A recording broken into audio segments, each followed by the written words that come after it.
Aam Aadmi party ਦੇ ਰਾਸ਼ਟਰੀ convener Arvind Kejriwal ਤੇ ਪੰਜਾਬ ਦੇ ਮੁੱਖ ਮੰਤਰੀ ਭਗਵੰਤ ਸਿੰਘ ਮਾਨ ਨੇ ਅੱਜ ਅੰਮ੍ਰਿਤਸਰ ਵਿਖੇ ਸੱਚਖੰਡ ਸ੍ਰੀ ਦਰਬਾਰ ਸਾਹਿਬ ਪਹੁੰਚ ਕੇ ਸਿਰ ਝੁਕਾਇਆ। ਇਸ ਦੌਰਾਨ ਦੋਵਾਂ ਆਗੂਆਂ ਨੇ ਪਵਿੱਤਰ ਸਥਾਨ ਤੇ ਪਹੁੰਚ ਕੇ ਗੁਰੂ ਚਰਨਾਂ ਦੇ ਵਿੱਚ ਅਰਦਾਸ ਵੀ ਕੀਤੀ ਹੈ। ਆਪਣੀ ਫੇਰੀ ਦੌਰਾਨ ਅਰਵਿੰਦ ਕੇਜਰੀਵਾਲ ਤੇ ਭਗਵੰਤ ਸਿੰਘ ਮਾਨ ਨੇ ਦੇਸ਼ ਅਤੇ ਪੰਜਾਬ ਦੀ ਚੜ੍ਹਦੀ ਕਲਾ, ਖੁਸ਼ਹਾਲੀ ਤੇ ਸ਼ਾਂਤੀ ਦੇ ਲਈ ਪਰਮਾਤਮਾ ਅੱਗੇ ਅਰਦਾਸ ਕੀਤੀ। ਇਸ ਮੌਕੇ ਉਹਨਾਂ ਨੇ ਸ਼੍ਰੀ ਹਰਿਮੰਦਰ ਸਾਹਿਬ ਦੀ ਪਰਿਕਰਮਾ ਕੀਤੀ ਹੈ ਤੇ ਗੁਰੂ ਘਰ ਦੀ ਮਰਿਆਦਾ ਅਨੁਸਾਰ ਇਲਾਹੀ ਬਾਣੀ ਦਾ ਕੀਰਤਨ ਸਰਵਣ ਕੀਤਾ। ਇਹ ਇੱਕ ਨਿੱਜੀ ਤੇ ਧਾਰਮਿਕ ਫੇਰੀ ਸੀ। ਸ਼੍ਰੀ ਦਰਬਾਰ ਸਾਹਿਬ ਵਿਖੇ ਨਤਮਸਤਕ ਹੋਣ ਤੋਂ ਬਾਅਦ ਦੋਵਾਂ ਆਗੂਆਂ ਨੇ ਸਰਬੱਤ ਦੇ ਭਲੇ ਦੀ ਕਾਮਨਾ ਕੀਤੀ ਹੈ ਤੇ ਇਸ ਦੌਰਾਨ ਪਾਰਟੀ ਦੇ ਕਈ ਹੋਰ ਸੀਨੀਅਰ ਆਗੂ ਵੀ ਇਹਨਾਂ ਦੇ ਨਾਲ ਮੌਜੂਦ ਰਹੇ ਨੇ। ਅੱਜ ਸੱਚਖੰਡ ਸ਼੍ਰੀ ਹਰਿਮੰਦਰ ਸਾਹਿਬ ਵਿਖੇ ਸ਼੍ਰੀ ਅਰਵਿੰਦ ਕੇਜਰੀਵਾਲ ਜੀ ਆਪਣੇ ਪਰਿਵਾਰ ਸਮੇਤ, ਮੈਂ ਵੀ ਆਪਣੇ ਪਰਿਵਾਰ ਸਮੇਤ ਪਰਮਾਤਮਾ ਦਾ ਸ਼ੁਕਰਾਨਾ ਕਰਨ ਲਈ ਆਏ ਹਾਂ, ਨਤਮਸਤਕ ਹੋਏ ਹਾਂ। ਜੋ ਪਿਛਲੇ ਦਿਨੀ ਮਾਨਯੋਗ ਦਿੱਲੀ ਦੀ ਅਦਾਲਤ ਵੱਲੋਂ ਇੱਕ ਸੱਚ ਦਾ ਫੈਸਲਾ ਆਇਆ ਕਿ ਜੋ ਇਲਜ਼ਾਮ, ਜੋ ਝੂਠੇ ਇਲਜ਼ਾਮ ਆਮ ਆਦਮੀ ਪਾਰਟੀ ਦੇ ਵੱਡੇ ਵੱਡੇ ਲੀਡਰਾਂ 'ਤੇ ਲਾਏ, ਉਹਨਾਂ ਨੂੰ ਜੇਲ੍ਹਾਂ 'ਚ ਭੇਜਿਆ ਤੇ ਉਹ ਬਿਲਕੁਲ ਝੂਠੇ ਨਿਕਲੇ ਤੇ ਮਾਨਯੋਗ ਅਦਾਲਤ ਨੇ ਕਿਹਾ ਕਿ ਇਹ ਤਾਂ ਕੇਸ ਹੀ ਚਲਾਉਣਾ ਨਹੀਂ ਬਣਦਾ, ਇਹ ਤਾਂ ਮੁਕੱਦਮਾ ਹੀ ਨਹੀਂ ਬਣਦਾ। ਸੋ ਅਸੀਂ ਇਹ ਨਹੀਂ ਕਹਿੰਦੇ ਕਿ ਬਰੀ ਹੋਏ ਹਾਂ, ਅਸੀਂ ਕਹਿੰਦੇ ਕਿ ਮੁਕੱਦਮਾ ਹੀ ਨਹੀਂ ਸ਼ੁਰੂ ਹੋਇਆ, ਟਰਾਇਲ ਹੀ ਨਹੀਂ ਚੱਲਿਆ। ਇਸ ਕਰਕੇ ਜੋ ਸੱਚ ਦਾ ਸੂਰਜ, ਸੱਚ ਦੇ ਸੂਰਜ ਦੀ ਜੋ ਕਿਰਨ ਆਮ ਆਦਮੀ ਪਾਰਟੀ ਲਈ ਆਈ, ਉਹਦੇ ਸ਼ੁਕਰਾਨੇ ਵਜੋਂ ਅੱਜ ਮੱਥਾ ਟੇਕਿਆ, ਅਰਦਾਸ ਕੀਤੀ ਹੈ, ਪੰਜਾਬ ਦੀ ਚੜ੍ਹਦੀ ਕਲਾ ਦੀ, ਸਰਬੱਤ ਦੇ ਭਲੇ ਦੀ ਅਰਦਾਸ ਕੀਤੀ ਹੈ ਕਿ ਸਾਨੂੰ ਸਮਤ ਬਖਸ਼ੇ ਪ੍ਰਮਾਤਮਾ, ਬਲ ਬਖਸ਼ੇ। ਜੋ ਜ਼ਿੰਮੇਵਾਰੀ ਲੋਕ ਸੇਵਾ ਦੀ ਸਾਡੀ ਲਾਈ ਗਈ ਹੈ, 4 ਸਾਲ ਪੂਰੇ ਹੋਣ ਵਾਲੇ ਨੇ ਤੇ ਉਹਦੇ ਸੰਬੰਧ 'ਚ ਬਜਟ ਸੈਸ਼ਨ ਵੀ ਚੱਲ ਰਿਹਾ ਹੈ ਔਰ ਬਜਟ ਵੀ ਲੋਕ ਪੱਖੀ ਪੇਸ਼ ਕੀਤਾ ਹੈ ਤਾਂ ਕਿ ਪੰਜਾਬ ਜਿਹੜਾ ਹੈ ਉਹ ਸਾਡਾ ਤਰੱਕੀ ਕਰੇ, ਨੰਬਰ 1 ਸੂਬਾ ਬਣੇ ਤੇ ਅਸੀਂ ਵੱਧ ਚੜ੍ਹ ਕੇ ਇਸ ਪੰਜਾਬ ਨੂੰ ਨੰਬਰ 1 ਬਣਾਉਣ 'ਚ ਆਪਣਾ ਯੋਗਦਾਨ ਪਾ ਸਕੀਏ। ਸੋ ਅੱਜ ਸਿਰਫ ਆਪਣੇ ਪਰਿਵਾਰਾਂ ਸਮੇਤ ਅਸੀਂ ਨਤਮਸਤਕ ਹੋਣ ਆਏ ਹਾਂ, ਪਰਮਾਤਮਾ ਦਾ ਸ਼ੁਕਰਾਨਾ ਕਰਨ ਆਏ ਹਾਂ ਕਿ ਇਸੇ ਤਰ੍ਹਾਂ ਸਾਨੂੰ ਬਲ ਬਖਸ਼ੀ, ਸੱਚ ਦੇ ਰਾਹ 'ਤੇ ਚੱਲਣ ਦਾ, ਇਮਾਨਦਾਰੀ ਦੇ ਰਾਹ 'ਤੇ ਚੱਲਣ ਦਾ ਸਾਨੂੰ ਬਲ ਬਖਸ਼ੀ ਤਾਂ ਕਿ ਅਸੀਂ ਦੇਸ਼ ਕੌਮ ਦੀ ਸੇਵਾ ਕਰ ਸਕੀਏ। ਔਰ ਜਿਸ ਵੇਲੇ ਅਸੀਂ ਦਰਬਾਰ ਸਾਹਿਬ ਦੇ ਗਲਿਆਰੇ ਦੇ ਵਿੱਚ ਐਂਟਰ ਹੋਏ ਤਾਂ ਜੋ ਸ਼ਬਦ ਚੱਲ ਰਿਹਾ ਸੀ, ਜਾ ਤੂੰ ਮੇਰੇ ਵੱਲ ਹੈ ਤੋ ਕਿਆ ਮੋਹ ਛੰਦਾ। ਜੇ ਪਰਮਾਤਮਾ ਜੀ ਦੇ ਵੱਲ ਹੋ ਜੇ ਤਾਂ ਉਹਨਾਂ ਨੂੰ ਕੋਈ ਡਰ ਨਹੀਂ ਰਹਿੰਦਾ, ਭੈ ਨਹੀਂ ਰਹਿੰਦਾ।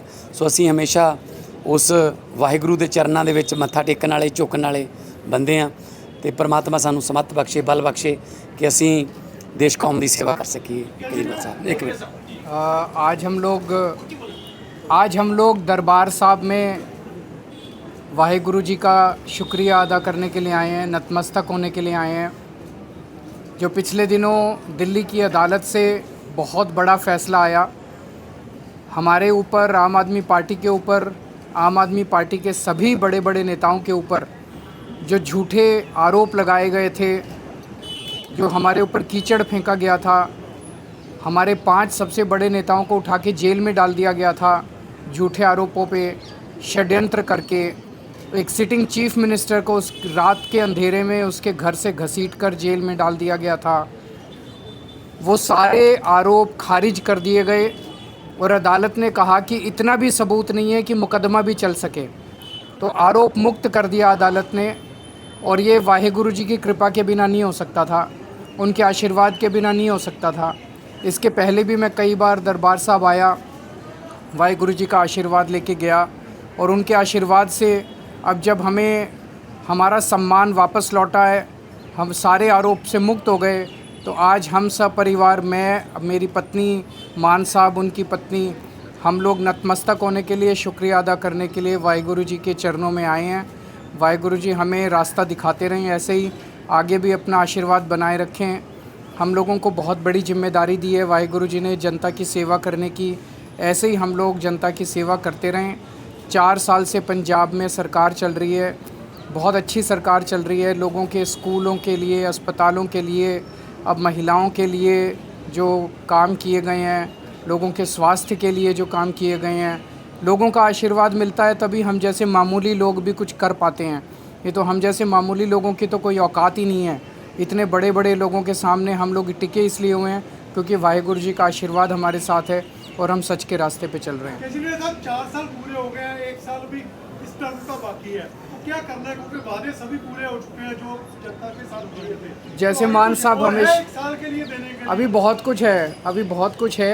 जैसे मान साहब हमेशा कहते हैं कि जो वादे किए थे, अगर हम 4 वादे करके 7 काम कर दें, 8 काम कर दें तो हमारा बड़प्पन है। 8 वादे करके 4 काम करें तो बड़प्पन नहीं है। तो हमने जितने वादे किए वो सारे पूरे हो गए। लेकिन अभी आप देखेंगे अगले 1 साल के अंदर और बहुत बड़ी प्लानिंग की हुई है मान साहब ने, उनकी पूरी टीम ने। और अभी कई सारी ऐसी चीज़ें आप देखेंगे। अब पंजाब को अपने को नेक्स्ट लेवल पे लेके जाना है, इंफ्रास्ट्रक्चर के लेवल पे, रोज़गार बच्चों को देना है, इंडस्ट्री का कल इन्वेस्ट पंजाब शुरू हो रहा है। इंडस्ट्री, बहुत इंडस्ट्री अब आने लगी है। पूरे देश के बड़े बड़े उद्योगपतियों का इंटरेस्ट पंजाब में जागने लगा है कि पंजाब में जाके इन्वेस्ट करो। तो पंजाब को बिल्कुल अलग लेवल पे लेके जाएंगे, आप सब लोगों के साथ मिलके, पंजाब के 3 करोड़ लोगों के साथ मिलके। किसानों के खुदकुशी ना करें किसान, ऐसा कुछ है किसानों के लिए? पहले इसमें बहुत कमी आई है। जो लेटेस्ट रिपोर्ट हमारे पास आई है, खुदकुशियों में बहुत बड़ी कमी आई है क्योंकि खेतों में पानी जा रहा है।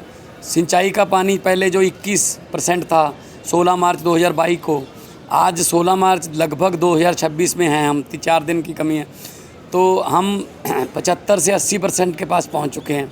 बिजली बोर्ड ने अब खुद ऐलान कर दिया है कि हम टैरिफ सस्ता कर सकते हैं। हमारी बिजली की खपत जो है वो कम हो गई है और दिन में बिजली मिल रही है। किसानों को एमएसपी मिल रही है। जो कल हमने विधानसभा में वो प्रस्ताव भी लाए थे, जो इंडो यूएस ट्रीटी हो रही है उसमें खेती को एग्जम्प्ट करने के लिए, ताकि खेती को एग्जम्प्ट कर दें तो हमारी जो खेती है उसमें मालिक हमारा किसान है। वो उस ट्रीटी पर साइन होते ही वो किसान एक ग्राहक बन जाएगा। उसके लिए बीज के लिए अलग से बाज़ार लगेगा, उसको वहीं से ख़रीदना पड़ेगा और ऊपर से सस्ता जो अनाज है या कोई भी सोया है, मक्का है, वो अमेरिका से आएगा तो हम compete नहीं कर पाएंगे। उनके खेत की औसत साइज़ 500 एकड़ है, हमारा 2.5 एकड़ है, हम कैसे compete कर पाएंगे? ऐसे किसान विरोधी फैसले नहीं लेने चाहिए प्रधानमंत्री जी को। हमने वहाँ जो प्रस्ताव पारित किया है और आने वाले दिनों में कल से हमारा इन्वेस्ट पंजाब समिट शुरू हो रहा है 13, 14, 15 मार्च। पूरे देश से नहीं, पूरे विदेशों से भी, जापान से, कोरिया से, यूके से, फ्रांस से, स्विट्ज़रलैंड से बहुत से इन्वेस्टर आ रहे हैं जो पहली बार पंजाब में इंटरेस्ट दिखा रहे हैं कि हम यहाँ पे अपनी फैक्ट्री लगाएंगे। अपना जॉइंट वेंचर करके भारतीय कंपनियों के साथ बड़े बड़े प्लांट आ रहे हैं। 20 मार्च को टाटा स्टील का उद्घाटन है, मतलब उनका प्रोडक्शन शुरू हो जाएगा 20 मार्च को। सेकंड बिगेस्ट आफ्टर जमशेदपुर के बाद देश का दूसरा बड़ा स्टील प्लांट आ रहा है। तो हज़ारों लाखों लड़के लड़कियों को काम मिलेगा और पंजाब तरक्की करेगा।